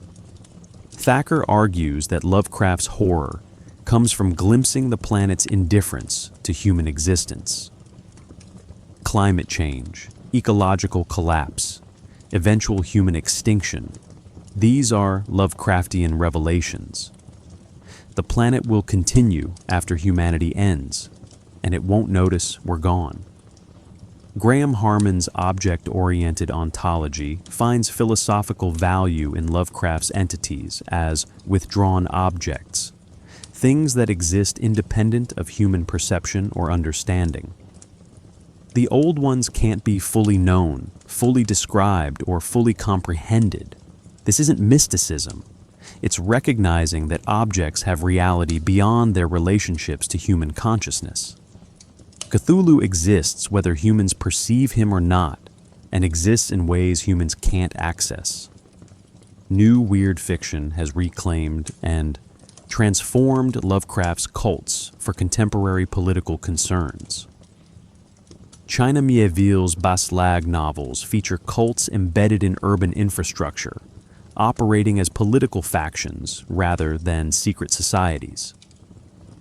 Jeff Vandermeer's Southern Reach trilogy depicts a government agency gradually becoming a cult through exposure to Area X. The transformation isn't dramatic conversion. It's slow institutional capture, bureaucracy becoming worship without anyone noticing the transition. These works strip out Lovecraft's racism while keeping his philosophical framework. The cosmic indifference remains. The dangerous knowledge remains. The cults as communities built around devastating realizations remain. But the execution acknowledges perspectives. Lovecraft's bigotry prevented him from imagining. Conspiracy theory culture has absorbed Lovecraftian aesthetics without necessarily acknowledging the source. QAnon exhibits cult structure identical to Lovecraft's organizations. Hidden knowledge, graduated revelation, symbols requiring decoding, global networks of believers serving incomprehensible entities. The red pill moment functions exactly like cultist revelation. Suddenly you see the pattern everyone else misses, and that sight isolates you from normal society while binding you to fellow believers. Internet subcultures adopt epistemic horror frameworks constantly. The SCP Foundation collaborative fiction project creates documentation of anomalous objects and entities, using Lovecraft's false documentation technique for internet-native horror. The format, clinical reports, experiment logs, containment procedures, mirrors how Lovecraft used academic prose to make fiction feel factual. Thousands of writers contribute to a shared universe of cosmic horror, exactly as Lovecraft's circle did in the 1930s. Literary criticism examines the cults through contemporary theoretical lenses. Post-colonial readings analyze how Lovecraft's cults encode anxieties about racial mixing and cultural contamination, his racism made explicit and critiqued. Queer readings interpret cults as alternative communities, chosen families existing outside heteronormative structures, spaces where transformation and becoming other are valued rather than feared. Disability studies examine how Lovecraft codes cult knowledge as madness, questioning what counts as sanity and who gets to define it. These critical approaches reveal how much interpretive work Lovecraft's texts can support. The cults function as projection surfaces for cultural anxieties, philosophical problems, political metaphors. Their flexibility is why they persist. Each generation finds new meanings in organizations that worship indifference.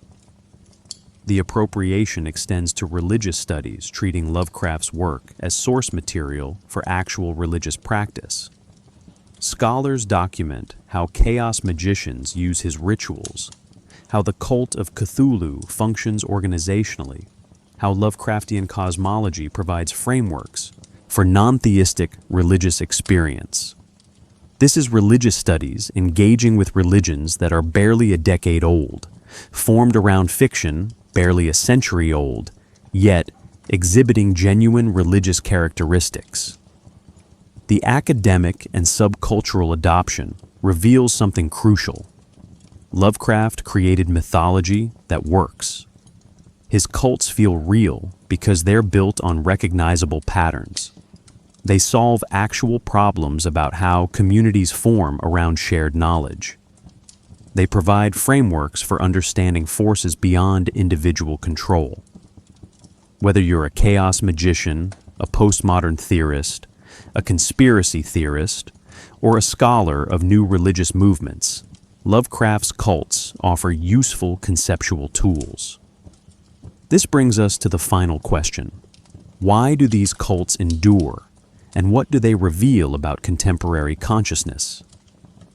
We return to Lovecraft's stories because they name a fear that's only become more relevant, the terror of knowing too much. The core horror isn't monsters. It's the realization that understanding reality accurately might destroy your ability to function within it. Lovecraft's cultists are people who've achieved that understanding and can't unknow it. They've correlated all the contents, they've seen the pattern, and that sight has severed them from normal human society.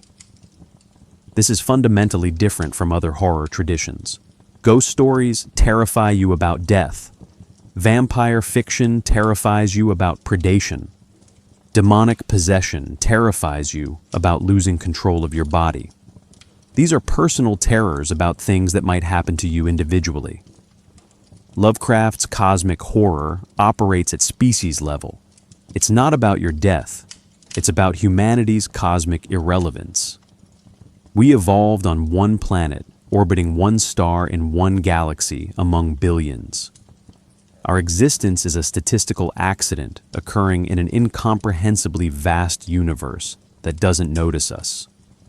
When we're gone, nothing will change except on this one tiny rock, and eventually, even the changes here will erode.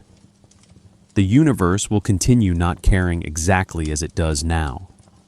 That's the revelation that creates cultists. Not that bad things might happen to you, but that nothing you do matters on timescales longer than human civilization. Your achievements, your relationships, your entire species, all of it is cosmically irrelevant noise occurring briefly in one small location. Most people protect themselves from this realization through careful cognitive compartmentalization. We know intellectually that the universe is vast and indifferent, but we don't dwell on it. We focus on immediate concerns, relationships, work, entertainment, daily survival. We maintain human-scale thinking because cosmic-scale thinking is paralyzing. Lovecraft's cultists have lost that protection. They've thought too carefully about what the evidence actually implies. They've done the math on deep time and human extinction. They've recognized that every human achievement will eventually erode into nothing, and that recognition has destroyed their ability to care about human concerns the way normal people care. This makes cult worship logical. If humanity is doomed regardless of individual action, why not worship the forces that will doom us? If the old ones are real and will eventually reclaim Earth, why resist? Resistance is just denial. Worship is acceptance of reality. The cultists aren't delusional. They're clear-eyed about humanity's actual position in the cosmos. The appeal of Lovecraft's cults in late capitalism becomes obvious. Traditional religion promises meaning, purpose, cosmic justice. But those promises feel increasingly implausible to people raised on scientific materialism. We know too much about evolutionary biology, cosmology, neuroscience. The universe doesn't care about us. Consciousness is electrochemical processes. There's no cosmic justice, no inherent meaning, no purpose except what we invent. If that's true, if meaning is constructed rather than discovered, then Cthulhu worship is no less valid than any other meaning system. At least it's honest. At least it doesn't promise comfort it can't deliver. At least it acknowledges the actual cosmological situation, rather than pretending humans are special. This is why fictional cults sometimes become real religions. They offer philosophical honesty that traditional religions can't match. They acknowledge that existence might be meaningless while providing community and framework for people who've accepted that meaninglessness. It's existentialism with tentacles. The epistemic horror has become more relevant in the information age. Pre-internet, cult knowledge was scarce. You had to actively seek forbidden texts. You had to find other believers. Knowledge was limited by access to physical books and human communities. Post-internet, cult knowledge is everywhere. Any smartphone can access more information than the Library of Alexandria contained. You can't avoid correlation of contents anymore. The internet correlates constantly. This creates the contemporary version of Lovecraft's warning. We're approaching the point where humanity will inevitably connect all available information, see all the patterns, understand implications we're not equipped to process. The internet is performing the correlation Lovecraft warned against, and we're all participants whether we chose to be or not. Information overload functions as modern madness. Too many facts, too many perspectives, too many contradictory sources. The human mind evolved to track maybe 150 social relationships and understand cause and effect in immediate environment.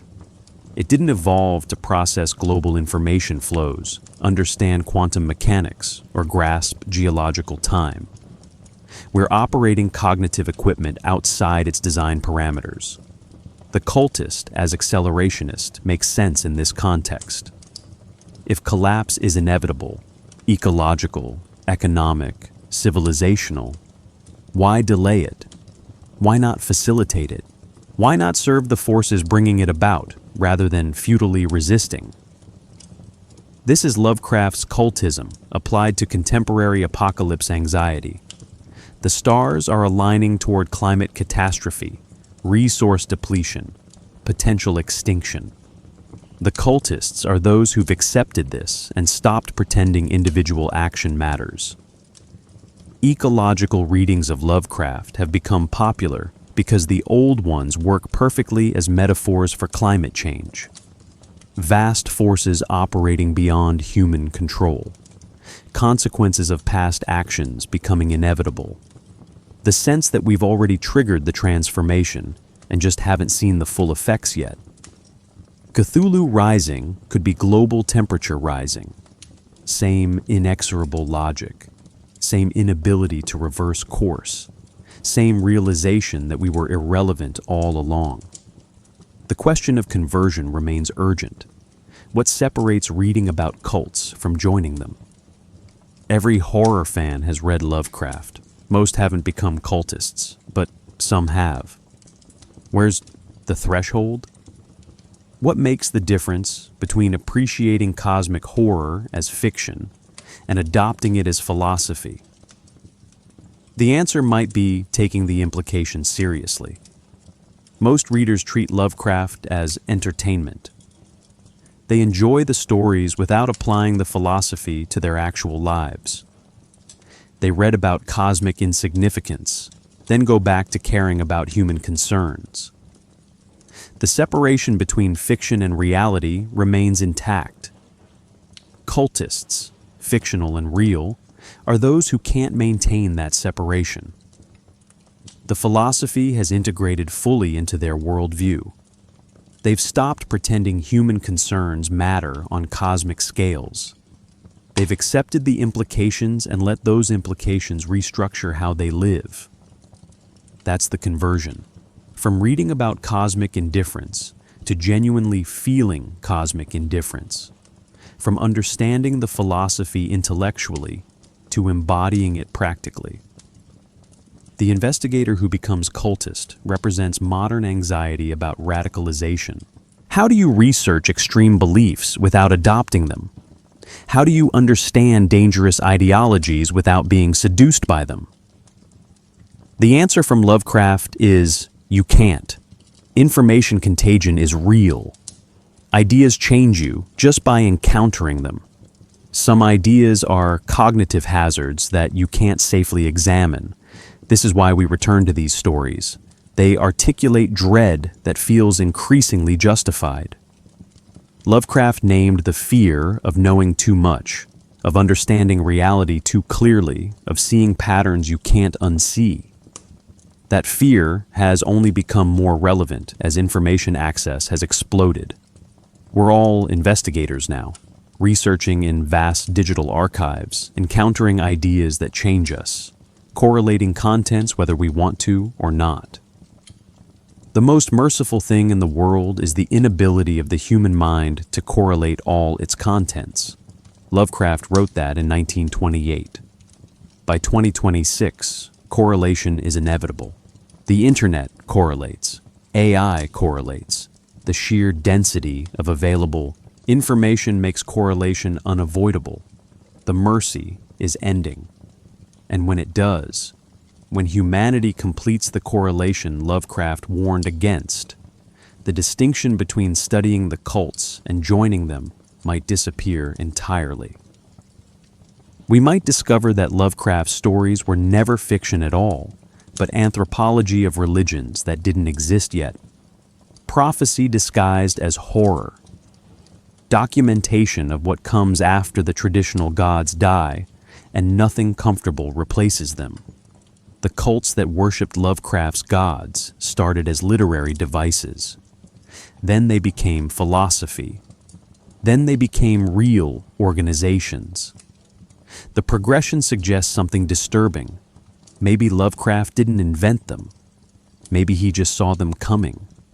Maybe his fiction was recognizing patterns that would inevitably emerge once humanity achieved sufficient knowledge to see reality accurately. If that's true, then his cults aren't warnings. They're previews. And we're all becoming cultists slowly, one search, query at a time, correlating contents we'll wish we'd left scattered. The old ones aren't coming. They're already here. They're called ecological collapse, existential risk, the slow realization that nothing we do matters and we're helpless to stop what's coming. And the cults that worship them? They're composed of people who've stopped pretending otherwise. That's the final horror. Not that Lovecraft's cults might become real, but that they already are. We just haven't admitted it yet.